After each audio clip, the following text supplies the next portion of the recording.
Glasgow ishte kryeqyteti I vrasjeve në Europë, pastaj gjithçka ndryshoi. Në fillim të viteve 2000, Skocia konsiderohej si një nga vendet më të dhunshme në botën e zhvilluar. Qyteti I Glasgow't kishte shkallën më të lartë të vrasjeve në Europë, ndërsa sulmet me thik, konfliktet mes bandave dhe krimi organizuar ishin pjesë e përditshmërisë.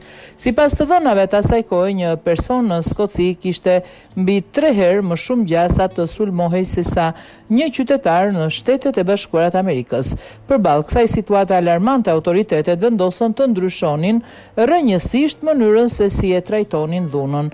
Në vitin 2005 u krijua njësia skoceze për reduktimin e dhunës, SVRU, e cila nuk e pa më dhunën vetëm si çështje policie dhe drejtësie penale, por si një problem të shëndetit publik.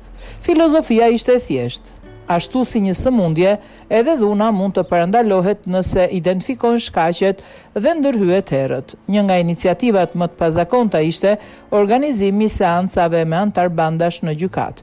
Në vend që të përballeshin vetëm me policë, të rinjt dëgjonin histori nga prindër që kishin humbur fëmijët e tyre, mjek që trajtonin viktimat e sulmeve dhe persona që kishin përjetuar dhunën. Pas takimeve atyre u ofrohej mbështetje për të braktisur jetën kriminale.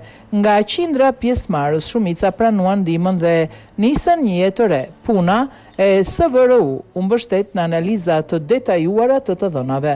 U zbulua se shumica e vrasjeve nuk ishin të planifikuara, por ato lindnin nga konflikte spontane të ushqyera, nga varfëria, papunësia, mungesa arsimit dhe mjediset familjare të paqëndrueshme. Për këtë arsye, strategjia nuk u kufizua tek arrestimet, por u përqendrua në uljen e faktorëve të rrezikut dhe forcimin e faktorëve të mbrojtjes si edukimi, marrëdhëniet e shëndetshme familjare dhe përfshirja sociale.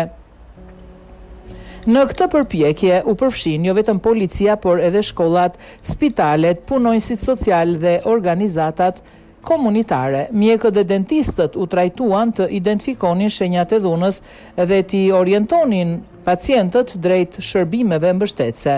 Shkollat u inkurajuan të shmangnin përjashtimin e nxënësve, ndërsa u krijuan programe këshillimi për familjet dhe mbështetje për fëmijë të rinj në rrezik.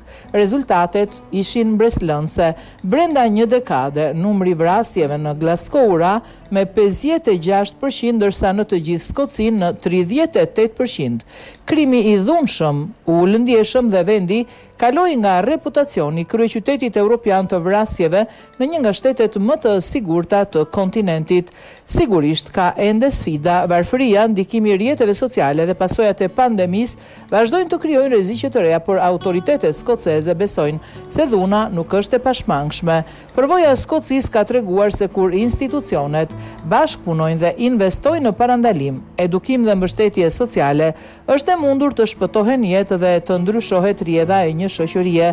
Ky model sot po studiohet dhe po zbatohet edhe në vende të tjera si një shembull I suksesshëm I luftës kundër dhunës. Marr me shkurtime nga BBC.